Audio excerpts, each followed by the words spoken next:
This week on Jerusalem Dateline, U.S. evangelicals meet for the first time with controversial Saudi leader Mohammed bin Salman and the Crown Prince of the UAE.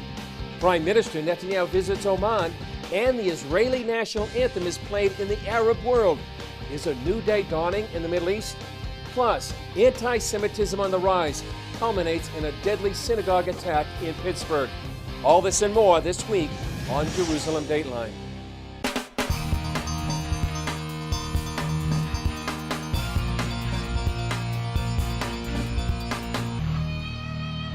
Hello and welcome to this edition of Jerusalem Dateline. I'm Chris Mitchell. Now might not be the best time to visit Saudi Arabia, but a delegation of U.S. evangelical leaders felt it was a risk worth taking. They met with Crown Prince Mohammed bin Salman and other Saudi leaders. I met with those evangelical leaders in the United Arab Emirates. And as we see in this report, their meeting was filled with both political controversy and spiritual opportunity. The visit came following a global firestorm over the death of Saudi journalist Jamal Khashoggi, but the planning began a long time ago. The meeting between evangelical leaders from the U.S. and Mohammed bin Salman had been in the works for months, but it came to pass when the delegation made a visit here to the United Arab Emirates. I think there's a lot of people that would say this is the wrong time to go to Saudi Arabia and meet with the leadership there. I understand that criticism, but I disagree. While they realized the potential for controversy, the group felt the opportunity to help Christians there was more important. Given the fact that we care about the people of Saudi Arabia, Christianity in the Arabian Peninsula, the desire to see more freedom of worship, even Christian churches being allowed to be built. Listen, this all seemed important to us. When people ask, why would you go and why would you meet?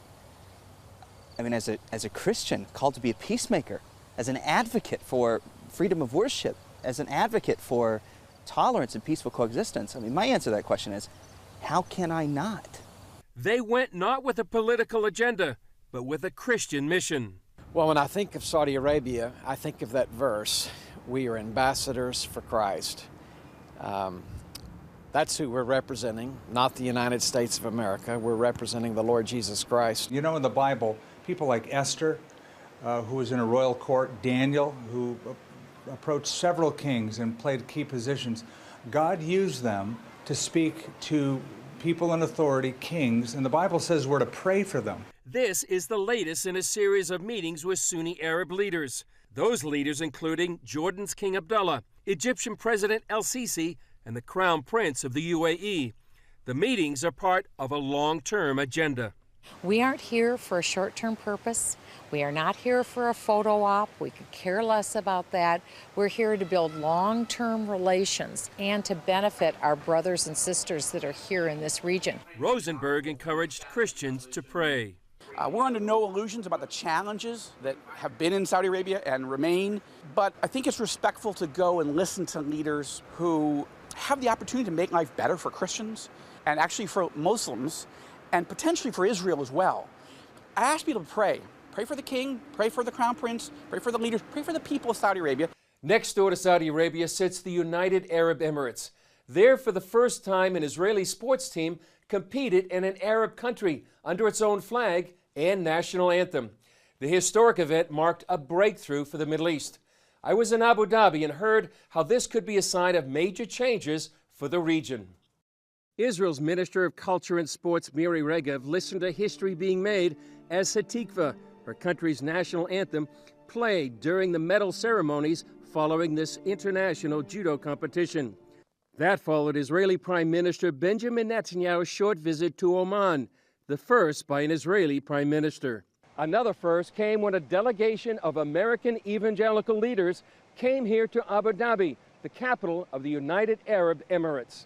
What we found here in our meetings with the Crown Prince and with many senior leaders here is an extraordinary story that's almost a hidden treasure of moderation, of resistance to radical Islamism, to wanting a close relationship with the United States, and freedom of worship for Christians. The delegation, which represents millions of Christians, met with the Crown Prince and other senior leaders. You're seeing these Islamic leaders all across the region say, we're done with the terrorist, we're done with the extremist, we're going to change from the inside out, and we're going to be a more tolerant society. And the UAE is like miles and miles ahead of the pack. They even have a minister of tolerance. Respect each other, believe in each other. We have come over here as advocates for Jesus Christ, but also for our fellow believers. We've seen already there's numbers of churches that are already operating here. There's been a real growth among believers, and there's been a tolerance on the part of the Muslim government in the United Arab Emirates toward Christians. It's not an American model of religious freedom for everyone and freedom of speech, but they're moving in a very good direction. This would be a great model for the regions in the area. Rosenberg sees a geopolitical convergence of the U.S., Israel, and the Sunni Arab states unifying to fight Islamic terrorism and a common enemy, Iran. Americans should be encouraged that, you know what, there are serious threats in this region, but there are also real serious allies. Many here hope this is the beginning of a new day in the Middle East. In the Middle East right now, there is a wave of change going all across the region. It is unbelievable. We are entering into a new season. The fact that an American evangelical Christian delegation is here, headed by a dual U.S.-Israeli citizen, this is not normal for this part of the world. But it's exciting. As we've seen, change is happening in the Middle East. New York Rabbi Mark Schneier is president of the Foundation for Ethnic Understanding and has been cultivating relations with Muslim leaders for a decade. Middle East correspondent Julie Stahl sat down with Rabbi Schneier in our Jerusalem studio to hear about his experience with leaders in the Muslim world. Rabbi Mark Schneier, welcome to Jerusalem Dateline. It's a pleasure to be here. What gave you the idea to start working with the Muslim world? My first relationship was with the late king of Saudi Arabia, the late King Abdullah. And he convened in 2008 in Madrid an interreligious conference bringing together global religious leaders, some 250 participants. Then there are two great Muslim nations, Azerbaijan and Kazakhstan. In fact, I would say among the 57 Muslim nations in the world, when it comes to supporting Israel, when it comes to its treatment of its local Jewish community, there are 25,000 Jews living in that Muslim country. I would say Azerbaijan today, among the Muslim world, would be number one. How did they receive you? And how many countries are we talking about that you travel to? No pun intended, but they received me royally because I'm typically the guest of the royal family. I'd say it's a good 10 countries that I am very, very engaged with within the Muslim world. Typically, my conversations always segue to how to improve relations between them and the State of Israel, how to move the Gulf and Israel closer together. So we are living in extraordinary, if not miraculous times. You see the hand of God bringing together, the forces of a Donald Trump and Israel and the Gulf. We need to see Iran not as the curse, but as a blessing in terms of bringing these forces together. And you also see this coming together for other reasons, for economic reasons. I do believe that within the next 2 years, you will see the establishment of relations between Gulf countries and the State of Israel. What do you think has been the key to opening their hearts? Was it economic or Israel's success, curiosity, the threat from Iran? If this was a multiple choice exam, I would choose E, all of the above. Okay. All right, I would say Iran, the common threat, the economic opportunities between Israel and the Gulf. How many Gulf leaders have shared with me? They've said, Rabbi, you probably think that we're coming closer to Israel because of the fear of Iran. That would be second to the economic opportunities. How many Gulf leaders on the highest possible level said, Rabbi, between Israel's brain trust and our wealth, we can create the most powerful region in the world. Another contributing factor is that they see the State of Israel as the representative body for the Jewish people, and they want to come closer to the Jewish people. So there are truly a host of reasons and factors as to why we are now seeing this movement in terms of the Gulf and the State of Israel. Thank you, Rabbi Schneier, for joining us on Jerusalem Dateline. Thank you. Up next, anti-Semitism culminates in a horrific terror attack in a Pittsburgh synagogue. Is this only the beginning?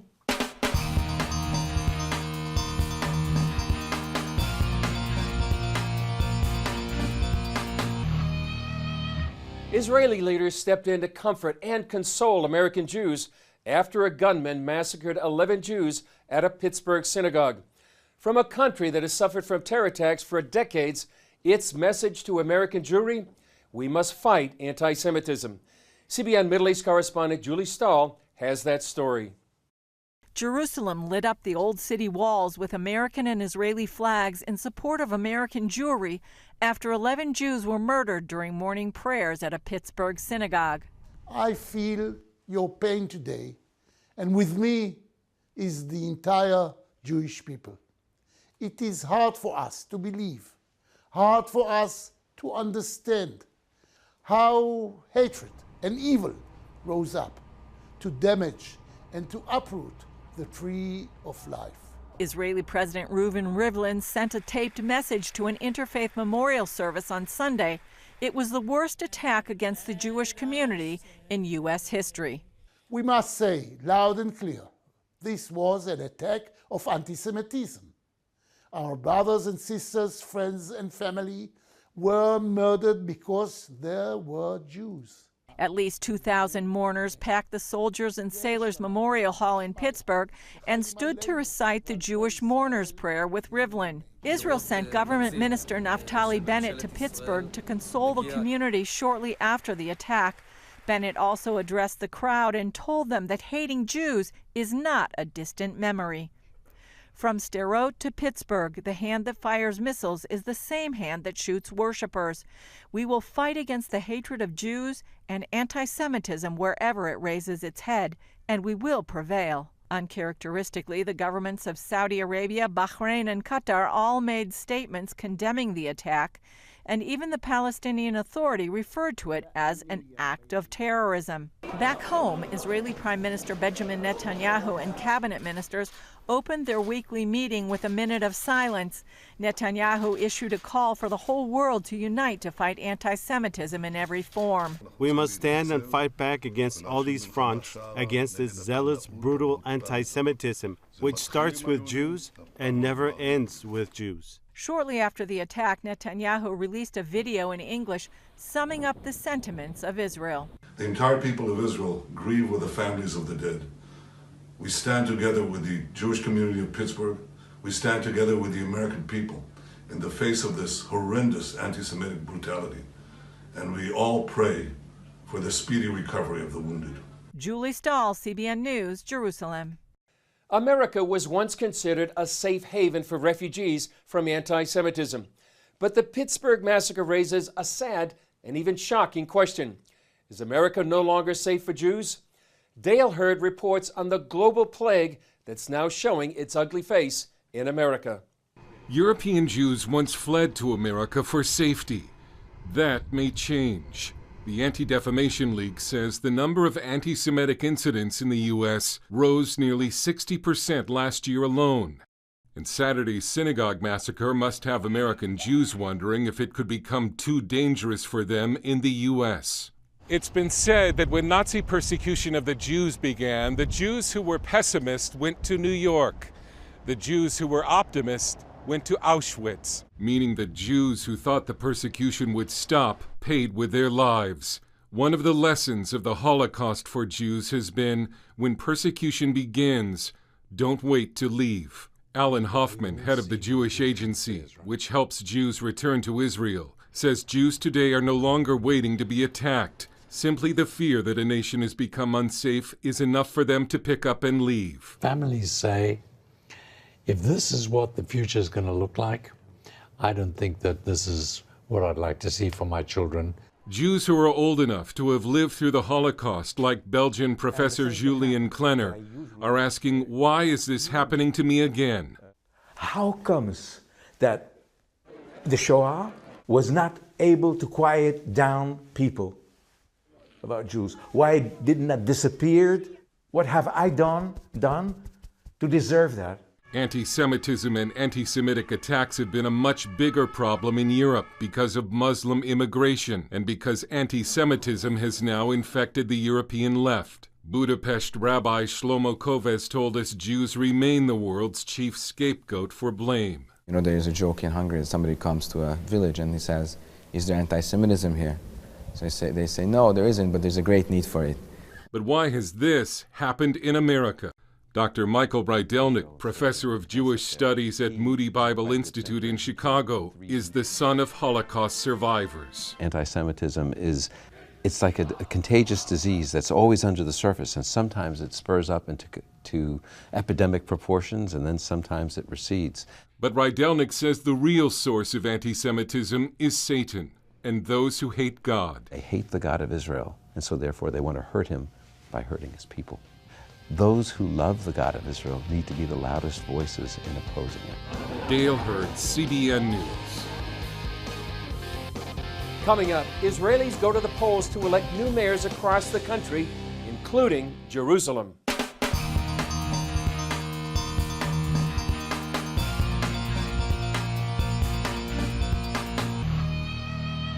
Millions of Israelis voted across the country this week.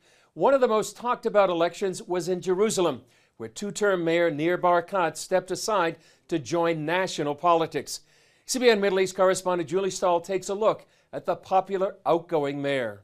During his 10 years of leading Jerusalem, Nir Barkat sought to turn Israel's poorest city into one rich in culture, tourism, and with a sustainable economy. The city has a role to play. It's the center of the world. Some 900,000 people live in Jerusalem. About 64% are Jewish, 34% Muslim, and 2% Christian. In an interview with CBN's Scott Ross, Barkat was adamant that the city not be divided. It cannot be divided. It will never function as a divided city. It has to be one physical city, enabling all to worship their faith their way, to respect each other, and there's room for all. I'm also a high-tech entrepreneur, a venture capitalist. It will never work. There's not one good example of a city that was split that ever functioned. Barkat took office in 2008, shortly before former U.S. President Barack Obama entered the White House. Obama's administration pressured Israel to stop building in eastern Jerusalem, an issue Barkat said the West just doesn't understand. God forbid, if I would have listened to the international community and stopped building in the city of Jerusalem, meaning stop building all the schools that I just demonstrated, we built 171 classrooms, or the road infrastructure? Or does anybody tell me as mayor of Jerusalem that if somebody wants to build a piece of land, I should ask him, wait a minute, if you're Jewish, you're not allowed, if you're Christian, you're not allowed, only if you're Muslim, you're allowed? He also aimed to improve quality of life gaps between various sectors of society, such as building this girls' school in the Arab sector. In the end, Barkat was able to welcome the new U.S. Embassy to Jerusalem after President Trump recognized the city as Israel's capital. One of Barkat's philosophies was to introduce his city to the world vis-a-vis non-spiritual events. That's one reason he started the Jerusalem Marathon in 2010, which he ran part of each year. In 2015, Barkat risked his own life when he helped subdue a terrorist after the stabbing of a religious Jew. As seen on security cameras, the mayor, in the white shirt, and his security guard jumped out of the car and tackled the terrorist. Israeli Prime Minister Benjamin Netanyahu told CBN News at the time Barkat displayed true bravery. I thought the mayor showed exemplary courage. Though Israel has not heard the last of Barkat, it's clear that with his exit, a new era is beginning in Jerusalem. Julie Stahl, CBN News, Jerusalem. Still ahead, a first-hand look at what it's like to vote in the Jewish state.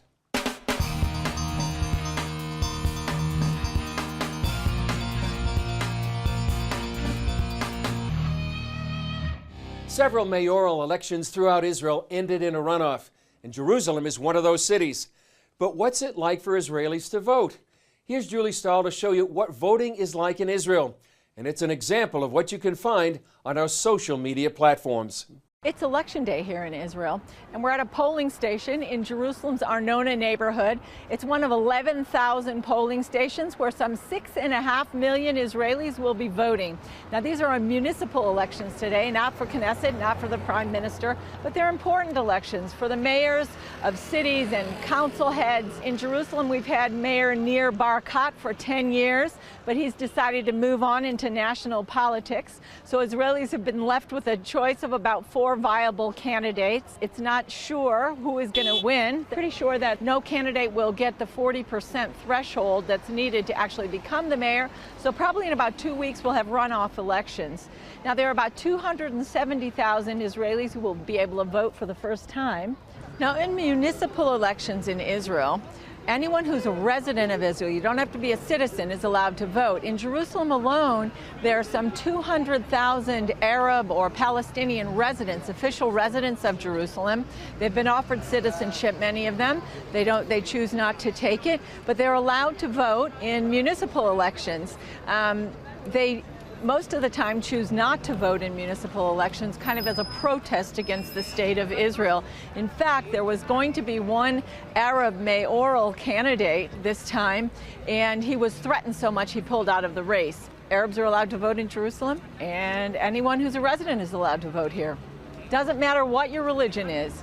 Now, because many of the polling stations are at schools, and because they want to encourage people to vote, it's actually a public holiday on voting day in Israel. So Israelis are off of work today. Of course, many people go to the beach or go shopping or go to restaurants after they've voted, but it's kind of a nice casual holiday, not much traffic on the roads. So all the voters get a voting card like this, and it tells you the address of where you're going to go, and this gives you the permission to vote. And it's got a number on it, 796, that's my number, and it's on the board here, 796, and it tells me to go this way.